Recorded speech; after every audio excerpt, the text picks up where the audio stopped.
प्यारे दोस्तों, आपका मेरे चैनल हिंदी की दुनिया में एक बार फिर स्वागत है। दोस्तों, आज हम पढ़ेंगे हिंदी भाषा की उपभाषा और बोलियाँ। ये हम क्यों पढ़ेंगे?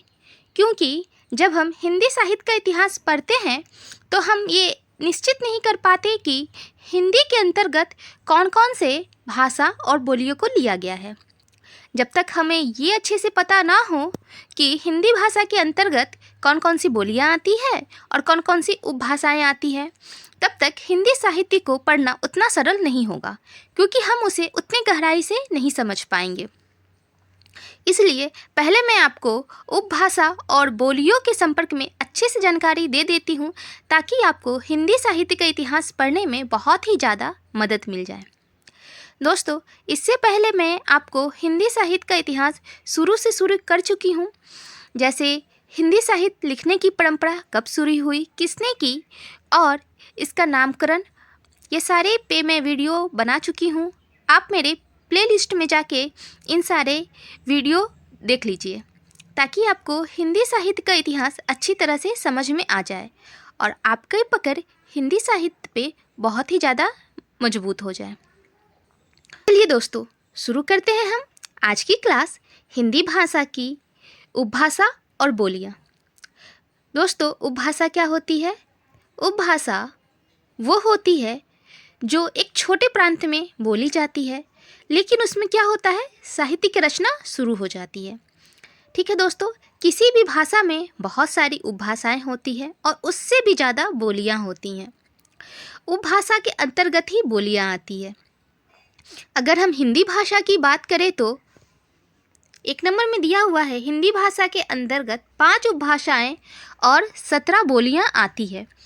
दोस्तों, इससे तो प्रश्न बन ही जाता है कि हिंदी भाषा के अंतर्गत कितनी उपभाषाएं हैं और कितनी बोलियां हैं। ठीक है दोस्तों, तो ये एक आपका मोस्ट इम्पॉर्टेंट क्वेश्चन हो गया ऑब्जेक्टिव टाइप प्रश्न के लिए। ठीक है दोस्तों, दूसरा प्रश्न है, हिंदी भाषा की 5 उपभाषाएं कौन कौन सी है, ये मैंने आपको विस्तार से बताया है। पहला है पूर्वी हिंदी, दूसरा है पश्चिमी हिंदी, तीसरा है बिहारी हिंदी, चौथा है राजस्थानी हिंदी और बच्चों 5वां है पहाड़ी हिंदी। इन सारी भाषाओं के बारे में या उपभाषाओं के बारे में भी हम विस्तार से जान लेते हैं। ठीक है बच्चों, अगर हम लोग बोली की बात करें तो बोली क्या होती है? बोली एक छोटे क्षेत्र में बोली जाती है। ठीक है बच्चों, मतलब एक छोटे से जगह पे जब कोई भाषा विकसित होती है तो पहले वो शुरू में बोली रहती है।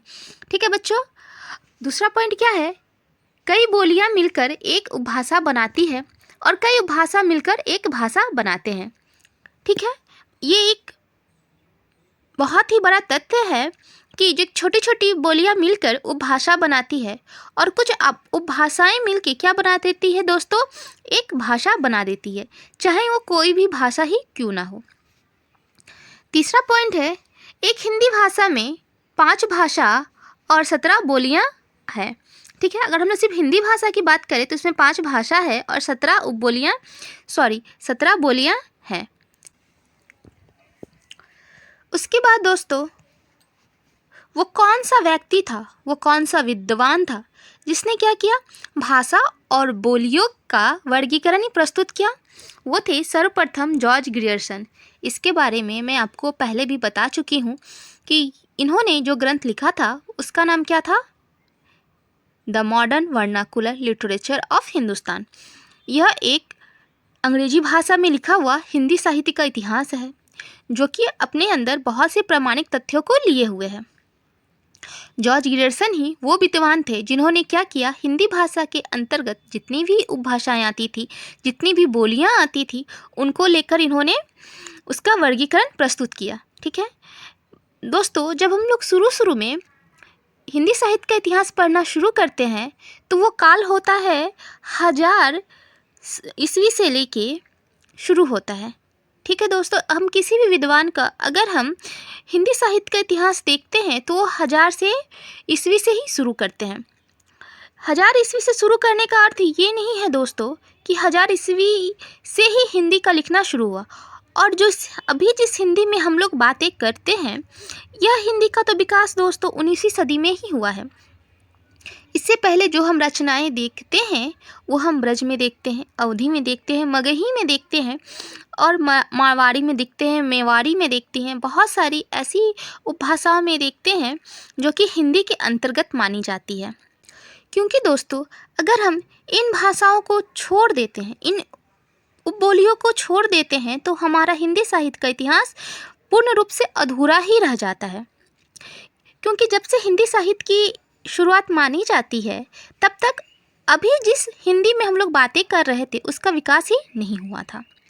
ठीक है दोस्तों, इसलिए बहुत से विद्वान अपभ्रंश के बाद से ही हिंदी का शुरुआत मानते हैं, लेकिन वो उसे हिंदी ना कह के पुरानी हिंदी कहते हैं। ठीक है दोस्तों, उसी प्रकार ग्रियर्सन ने भी क्या किया था कि उन्होंने अपने ग्रंथ में हिंदी भाषा और बोलियों का वर्गीकरण कर दिया था, ताकि लोग निश्चित हो पाएँ कि हम हिंदी साहित्य के अंतर्गत किन किन भाषाओं की रचना और किन किन बोलियों की रचना को अपनाएंगे। दोस्तों आगे हम ये भी जानेंगे कि किन कारणों की वजह से हम इन भाषाओं या इन बोलियों को हिंदी साहित्य के अंतर्गत समाहित करते हैं।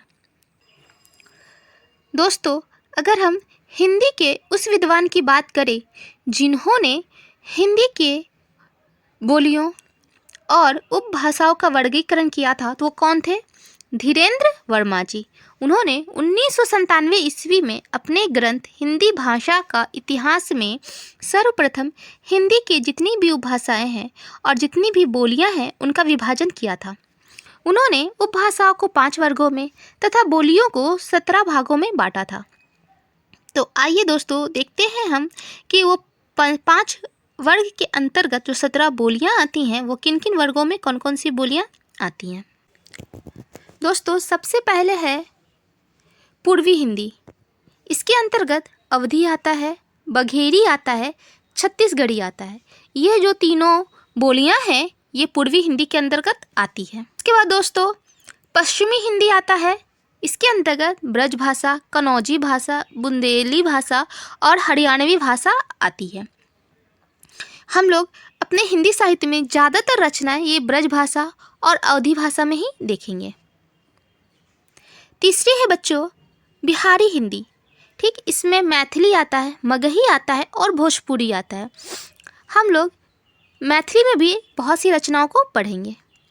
चौथा आता है दोस्तों राजस्थानी हिंदी, जिसमें जयपुरी आता है, मारवाड़ी आता है, मेवाती आता है, मालवी आता है। ये जो चारों भाषाएं हैं दोस्तों ये हमें राजस्थानी प्रांत में बोली जाती हैं।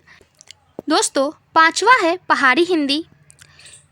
इसके अंतर्गत 2 बोलियां आती है, एक है गढ़वाली, दूसरा है कुमार यूनी।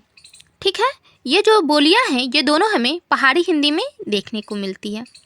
दोस्तों मैंने आपको जो 5 उपभाषा और जो 17 बोली पढ़ाई, इन सारे से एग्ज़ाम में क्वेश्चन आता है, इसलिए मैं आपसे रिक्वेस्ट करती हूँ कि आप इन सब का नोट्स बनाएं और अच्छे से रखें, क्योंकि एग्ज़ाम में इन्हीं सब से प्रश्न पूछा जाता है, इनसे बाहर कोई भी प्रश्न नहीं आता। दोस्तों जब हम लोग उपभाषा और बोलियों पढ़ चुके हैं तो हम वो राज्य भी पढ़ ही लेते हैं जिसके अंतर्गत हिंदी बोली जाती है। ठीक है दोस्तों, तो कौन कौन सी राज्य हैं जिसके अंतर्गत हिंदी बोली जाती है? पहला है उत्तर प्रदेश, दूसरा है उत्तराखंड, तीसरा झारखंड, चौथा मध्य प्रदेश, पांचवा बिहार, छठा राजस्थान, सातवां छत्तीसगढ़, आठवां हरियाणा, नौवां हिमाचल प्रदेश और 10वां दिल्ली। ये 10 राज्य वैसे हैं जिसके अंतर्गत हिंदी भाषा बोली जाती है। तो दोस्तों अब हम शुरू करते हैं अपना आदिकाल। क्योंकि हम हिंदी भाषा की बोलियां और उपभाषा पढ़ चुके हैं तो अब हम आदिकाल की तरफ प्रस्थान करते हैं। आदिकाल का नामकरण पढ़ने से पहले हम ये जान लेते हैं कि आदिकाल के बारे में विद्वानों का क्या राय है। पहला पॉइंट है हिंदी साहित्य के जन्म काल या प्रारंभिक काल को ही आदिकाल कहा जाता है। ठीक है दोस्तों।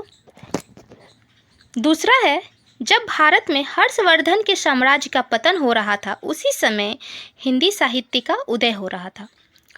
अगर हम लोग राजनीतिक परिस्थिति की बात करें तो जब हर्षवर्धन का जब शासनकाल चल रहा था, उसी समय हिंदी का धीरे धीरे क्या हो रहा था दोस्तों, उदय हो रहा था। ठीक है, और जैसे जैसे उसका पतन हुआ वैसे वैसे ही हिंदी साहित्य का उदय माना जाता है। तीसरा पॉइंट है दोस्तों, डॉक्टर नगेंद्र के अनुसार अभ्रंश का विकसित रूप ही ये अभ्रंश है, अभ्रंश का विकसित रूप ही हिंदी साहित्य का आदिकाल है। ठीक है दोस्तों, जब हम लोग हिंदी पढ़ते हैं तो हम लोग जानते हैं हिंदी से पहले कौन सी भाषा थी, अभ्रंश थी। तो जो डॉक्टर नगेंद्र हैं वो क्या कहते हैं कि जो अभ्रंश का जो विकसित रूप है, जो आगे का रूप है, वही क्या है, हमारी हिंदी है। नेक्स्ट पॉइंट है दोस्तों, आचार्य हजारी प्रसाद ने आदिकाल को अत्यधिक विरोधों और व्याघातों का युद्ध कहकर पुकारा। ये क्वेश्चन पूछा भी जाता है कि अत्यधिक विरोधों एवं व्याघातों का युद्ध आदिकाल को किसने कह के पुकारा है, तो हम क्या कहेंगे, आचार्य हजारी प्रसाद द्विवेदी ने आदिकाल को अत्यधिक विरोधों एवं व्याघातों का युद्ध कह के पुकारा है। अब ऐसा उन्होंने क्यों कहा, क्योंकि उस समय बहुत ही ज़्यादा युद्ध हुआ करते थे, क्योंकि उस समय हमारी राजनीतिक परिस्थिति ऐसी थी कि भारत छोटे छोटे राज्यों में बढ़ चुका था और एकता की बहुत ही ज़्यादा अभाव हो चुका था, जिसके कारण सारे राजा आपस में लड़ते थे। इसके साथ साथ विदेशी भी आकर आक्रमण करना शुरू कर चुके थे, या हम लोग यूनानी की बात कर ले, या हम यमन की बात कर ले, या हम मुसलमानों अरबों की बात कर ले, ये सारे धीरे धीरे भारत पे आक्रमण कर रहे थे और उसे जीतते और लूटते जा रहे थे। इसलिए आचार्य हजारी प्रसाद द्विवेदी ने इसे अत्यधिक विरोधों और व्याघातों का युग कहा है। इसके बाद आचार्य रामचंद्र शुक्ल ने आदिकाल का समय महाराजा भोज के समय से लेकर हिम्मरदेव के समय से कुछ पीछे तक का माना है। ये भी एक बहुत ही इम्पोर्टेंट क्वेश्चन है जो एग्ज़ाम में पूछ ही लिया जाता है कि महाराजा भोज के समय से लेकर हिम्मरदेव के समय के कुछ पीछे तक का समय आदिकाल का किसने माना है। तो कौन से विद्वान थे दोस्तों, वो आचार्य रामचंद्र शुक्ल थे। अगर हम लोग आदिकाल के राजनीतिक परिस्थिति की बात करें तो वो कैसी थी, 8वीं शताब्दी से 15वीं शताब्दी तक के भारतीय इतिहास की राजनीतिक स्थिति हिंदू सत्ता के धीरे धीरे क्षय होने तथा इस्लाम सत्ता के धीरे धीरे उदय होने की करुण कहानी है। ठीक है, मैंने अभी आपको बताया कि उस समय क्या हो रहा था कि हमारा जो देश में एकता का अभाव हो गया था और पूरा देश छोटे छोटे राज्यों में विभक्त हो गया था। दोस्तों, जब एकता ही नहीं रहेगी तो निश्चित ही इसका लाभ बाहरी उठाते ही उठाते हैं। इसी का लाभ इस्लाम देशों के लोगों ने या राजाओं ने उठाया, वो आके भारत पे आक्रमण किए, लूटे और तो और यहीं आके बस भी गए। तो अगर हम आदिकाल का समय पढ़े तो कैसा था, वो हिंदू सत्ता के धीरे धीरे क्षय मतलब नाश होने और इस्लाम सत्ता का धीरे धीरे उदय होने की ये करुण कहानी है। करुण कहानी क्यों, क्योंकि हिंदुस्तान हमारा था, ये हम लोग का देश है, न कि इस्लामों का। ठीक है, तो जब हमारे देश में कोई दूसरा आके बसेगा तो वो एक हमारे ऊपर जो अत्याचार करेगा, उस अत्याचार की क्या है दोस्तों, ये करुण कहानी है। उसके बाद डॉक्टर नगेंद्र के अनुसार आदिकाल का साहित्य आक्रमण और युद्धों के प्रभाव की स्थितियों का प्रतिफलन है। जैसा कि बार बार यही बता रही हूँ कि उस समय की स्थिति क्या थी, जो सामाजिक स्थिति थी, हमेशा युद्ध हो जाता रहता था, चारों तरफ त्राही त्राही मची रहती थी, हर एक घर में से लोग मारे जाते थे, क्योंकि हर एक घर के लोग सैनिक में होते थे। तो जब घर में ही लोग हमेशा मारे जाएंगे तो वहाँ की स्थिति कैसी रहेगी, आप ही बताइए। तो आदिकाल का समय नगेंद्र के अनुसार क्या है, आक्रमण और युद्धों के प्रभाव की स्थिति का प्रतिफलन है। प्रतिफलन मतलब होता है दोस्तों कि उसका फल है, युद्धों और आक्रमणों का क्या है, ये फल है। क्या, आदिकाल, जिसमें हम लोग क्या पढ़ेंगे, करुण गाथा पढ़ेंगे, रासो साहित्य पढ़ेंगे, जैन साहित्य पढ़ेंगे, सिद्ध साहित्य पढ़ेंगे और भी बहुत से साहित्य हम पढ़ेंगे। तो ये था आज का क्लास, जिसमें मैंने आपको हिंदी साहित्य के अंतर्गत आने वाली उपभाषाएं और बोलियों को बताया, ताकि आप हिंदी साहित्य को और भी ज़्यादा अच्छे से गहराई से समझ सके।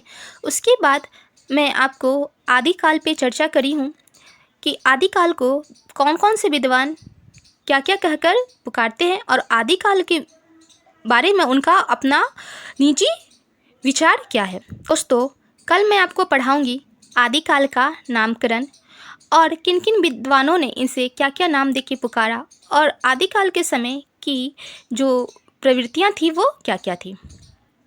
पर दोस्तों, अगर आपको मेरे द्वारा बनाया गया वीडियो अच्छा लगता है, अगर आप इससे थोड़ा सा भी लाभ उठा पा रहे हैं, तो मैं आपसे अनुरोध करूंगी आप मेरे वीडियो को ज़्यादा से ज़्यादा शेयर करें, लाइक करें और मेरे वीडियो को सब्सक्राइब जरूर कर लें। क्योंकि दोस्तों, यहाँ आपको हिंदी साहित्य के संपर्क में पूरी जानकारी निश्चित तौर पे विस्तार से मिलेगी और आपको इतनी गहराई से जानकारी यूट्यूब पे कहीं भी नहीं मिलेगी, ना ही किसी एक किताब में मिलेगी। दोस्तों, मैं बहुत ही ज़्यादा मेहनत कर रही हूँ ताकि मैं आपको हिंदी साहित्य पे इतना ज़्यादा पकड़ बना दूँ कि आप कोई भी क्वेश्चन, चाहे वो बड़ा हो या छोटा हो, निश्चित तौर पे लिख पाएँ। इसी के साथ धन्यवाद।